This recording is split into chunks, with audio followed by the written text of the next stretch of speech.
When you cut, have you got any good stories you can tell, Dad? You got any stories you can tell? About what? Theory of relativity? See, when you deal with us, you get a little laugh along the way. We have a chuckle, a continuous chuckle going on with it. Well, what about the Daintree? We'll start with the basics. Start with the basics. What did your dad? Is it your dad that left from Saskatchewan and then took a boat with 9 children over to Australia and then took the train?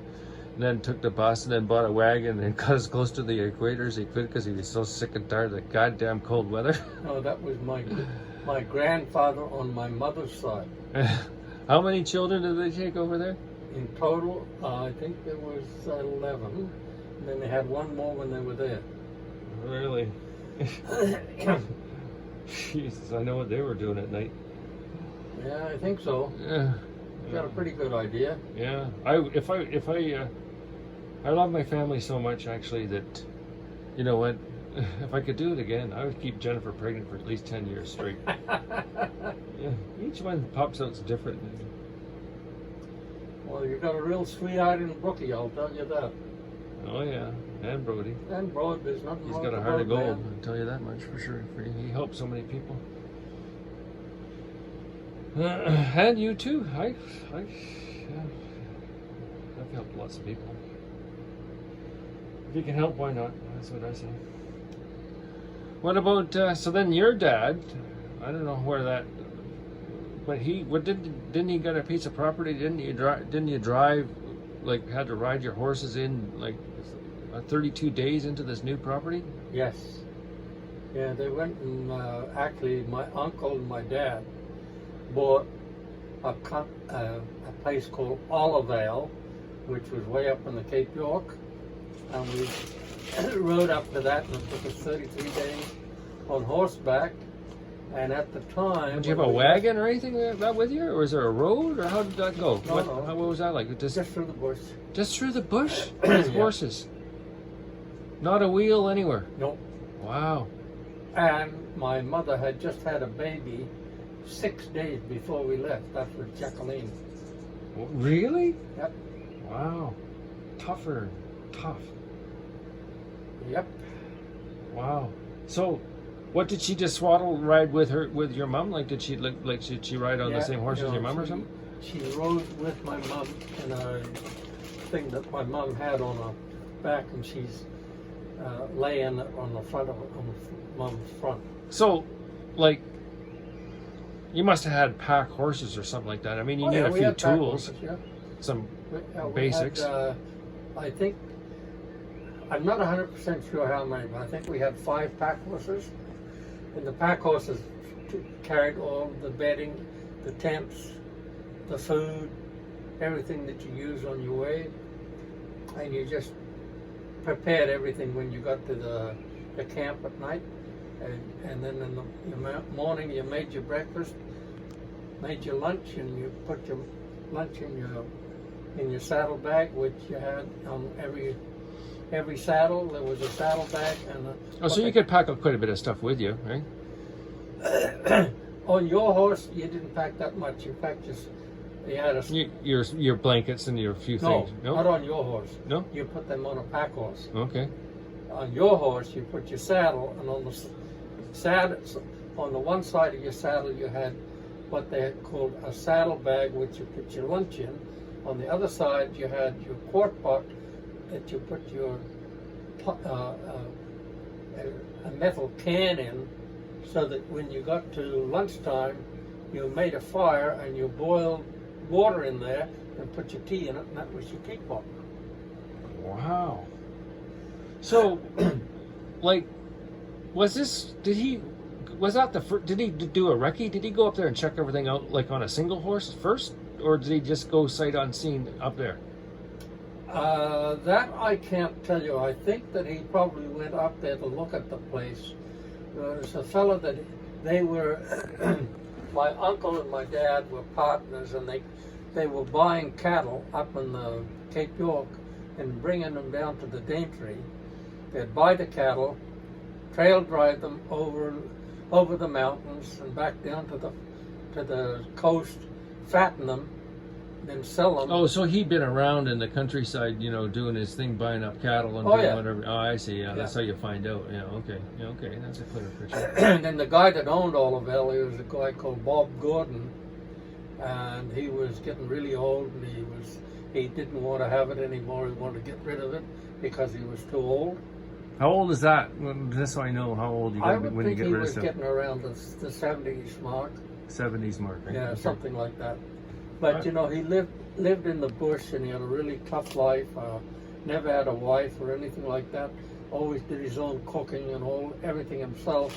And you know, he ate terrible food. He ate mostly meat and what they call damper, which is an unleavened bread, and drank tea, and that's about all he ate. Didn't eat any fruit and stuff like that. And I don't think that's very good for you. And you don't live that long if you don't eat fruit. You've got to have a variety in your food to eat to live a long time. So okay. So I mean, you guys ended up. This property it was 1,000 square miles, right? Is what it was, just right? over 1,000. Just over 1,000 square miles, and so how did it work out that he made the wood and stuff to start the house? Like, you must have had to live in those tents for some time to get No, when we first went there. Oh, the other guy's house was there, right? He lived there, and he had a kind of a shed. On one side had a roof on it, corrugated iron roof, and on the back side of it, it was corrugated iron, and the front was all open. And it had one bedroom that he could close off, and the rest was all open to the keep the sun off and the rain. Yeah, that's right. And you did all your cooking and everything else in there. I should build one of those just to have it. That sounds like a neat little building. Yeah, it was okay, and he did everything in there from making his own saddles, his pack saddles. He made his own saddles? Oh yeah. Really? Absolutely. And Mom always did all of the redoing of the saddles and fixing. And we had a guy that had an accident in a mine, and he had both of his legs broken, and he could barely walk. And he became a saddler, and he looked after all the pack horse saddles and the riding saddles and everything like that. He used to cut all the leather and sew them together and make all that sort of stuff. Wow. And then he passed away. Then my mom started doing that, and she did everything. Her mom did everything, from making your own clothes, all our own clothes. Mom made all our own clothes. She made everything for the Aboriginals that work for us, all their clothes and the dresses for the Aboriginals. Mom did everything. And cooked the dinner. Not only did she cook the dinner, she preserved everything. Doesn't matter what it was, she did it. And the garden. The garden, she organized it, and my brother and I and two Aboriginals dug all the clay up, dug holes in the ground that were about 2 feet deep, 4 feet wide, and about 25 feet long. Took all that dirt and threw it away. And then my dad brought silt up from the river. We used to bring it up with a horse and dray and fill all that up with silt from the river. And that's where we grew the vegetables and put cow manure and horse manure in it. Oh yeah, okay. Make it grow good. You didn't buy any fertilizer. It was all whatever you could homemade. Figure out, yeah. But we had everything there that you would ever want. We had papayas, bananas, passion fruit. Well, those trees must have been there guavas. because they take some time before when you plant it. They took a long time to grow. But then they finally did, eh? Yeah, well, pawpaws only take a little time. Papayas, if they're grown correctly, they only take 1 year to start to produce, and then they produce on a continuous basis until they die. And when they first start producing papayas, particularly the pink ones, the papayas would touch the ground. They would come out and each one would touch the ground, and as the tree grew, the new ones would, like after you cut the old ones off, the tree would keep going, then they'd start hanging down on, and you'd have to put a ladder up in the end to pick them, but for a long time you'd pick them off the ground. And the bananas, they took about 2 years to get bananas, and each banana tree had one bunch of bananas. They come in big bunches, and you cut the bunch off, and that particular banana tree dies. But when while the banana tree is growing the bananas, there's another one comes up at the bottom. So when you cut the bananas off, like the whole, what they call a hand of bananas, you cut the old tree down, and the new one grows, and it grows banana next year. Yeah, we have to thank God for the great design on that one. So, well, how did it work? So you went in there with horses, but you ended up with tractors and cars, and you ended up with some equipment. Did you have to make a road all the way to town, or was it what happened? How did you end up getting a road what all the way? happened? The war broke out in 1939, and in 1942. So that was okay. So that was 3 years later, right? Yeah, Americans came because they started coming down the coast from Japan, and they started taking everything. And the Yankees came across, and they like the Japanese bombed Pearl Harbor, which is Japan, which is Hawaii. Pearl Harbor is in Hawaii. Yeah.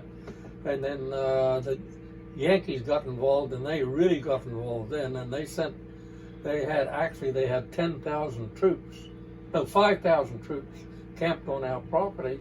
And when they were camped there, they built roads and did all that used to take them out pig hunting and wallaby hunting and all that sort of stuff, and showing them where to go. And I was their little guy that showed them everything around. So how old were you about that time? Well, 12? I was born in 33, so I wasn't very old. I was about 11, 12. Oh yeah. But I knew all about Aboriginals. I could speak Aboriginal. I knew all of the tricks of the trade that the Aboriginals did from... Oh, to find water and do all the things. Yeah, find water and hunting honeybees and, different kinds of bees. Survival. Muller, bullwater, all the different kinds of bees that are there, and how they chopped holes in the tree and took the honey out and then plugged the hole up again. And you'd come back in 3 months' time and you could pull some more honey out. So, you could eat honey. It was like your garden, but it was one of the biggest problems with the way the Aboriginals lived. They ate so much honey, it screwed up their teeth, and that's why I got no teeth. I ate too much honey when I was a kid. Oh, well, screwed up all my teeth.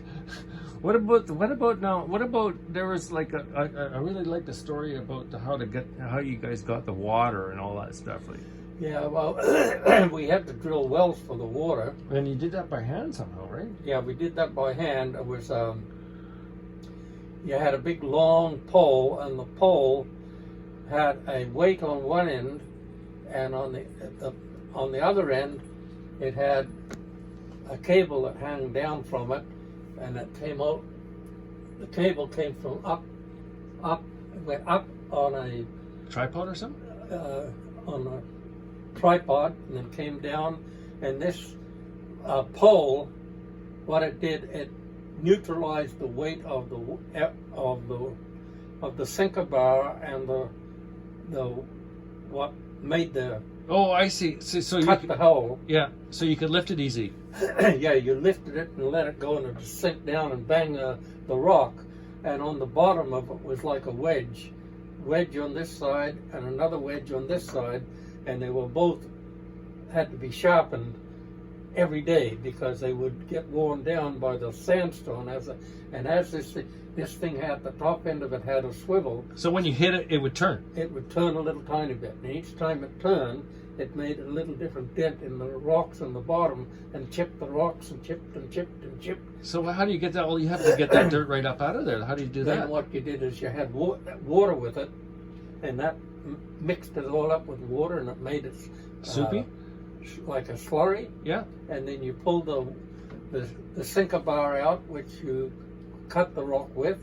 Then you put a pipe down with a valve on the bottom, so that when you hit the water, the valve opened up, and when it hit the bottom, it would shut. Oh, and then you can bring that So up. you would do this 2 or 3 times, and have then bring water it up. in there, and it would fill up everything. You With the would mud. pull it up, and it would put it over a peg, and it'd let it go, and all your sandstone would come out. Yeah. You put some more water in. You do that 2 or 3 times, and that cleaned everything out, all rock that you drilled. Yeah. And then you put your sinker bar back in with your cutter on the edge, and So- went down and. Was that a 2-man crew, 3-man crew, or by yourself? How did that? No, that was it was generally a 2 to 3 man crew, and then later on, my dad, who was very innovative, he made a machine that you could do that with by yourself.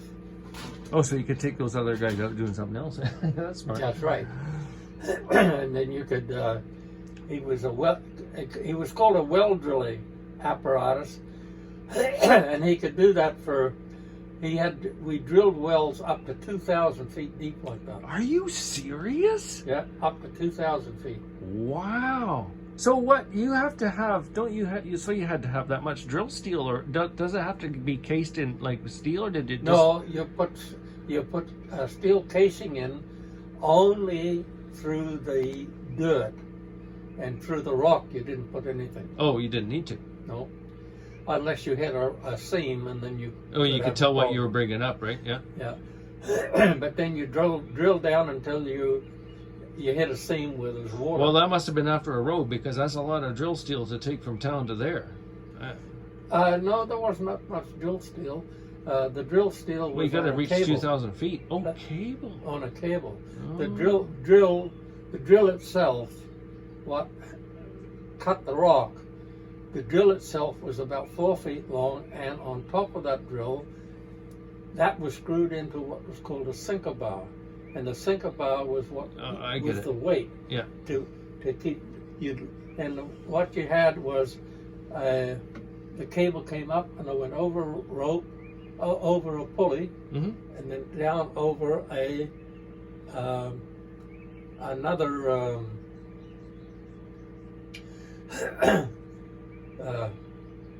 Shiv? yeah, it was kind of a pulley, and it went around. Then Oh, you had to and then when you started the motor up, the shaft that went across beside the rope that went up the hill. Yeah. This had it was a shaft with a piece of steel, a rounded piece of steel on it. Oh, so you could hook it on and it went. No, so that every time it turned around, it hit the cable, and the cable Got pushed down. pushed down, and it lifted the sinker bar up. And then let and it as go. it turned around, You let it go. it let it go, and it banged down on the floor, and it cut the rock. Wow. Holy smokes. Well, I don't think they're selling those in Canadian Tire anymore. This one we had, we homemade it. Made it at home. Made it made it with a forge in the home. Wow. Wow. We had to do a lot of work by ourselves. I'll tell you, you got no idea what work is until you had to do that in the old days like that. You know, and you did everything yourself. It didn't matter what it was. You had to do it yourself. You built all your fences. You put all your wire in. You drilled all the holes through the fence posts yourself. They were all done with a hand auger, with a hand bracing bit. Wow. Well, here I think I'm doing something special. But it's just. And then you ran your, if you used barbed wire, what you did is you put the barbed wire, you just pulled it out along the outside of the fence, and then you lifted it up and tied it to those holes with two pieces of wire. Piece of wire went from one side through the hole, and then tied it around the barbed wire And to then- hold the. Oh yeah, you showed me how to do all that. Yeah. Okay, well we're just going to see what Brody's doing. We got to get our rods in the water here. see if we can catch a salmon. Well, he's probably out there making breakfast. Yeah, that's okay. The tide's coming up.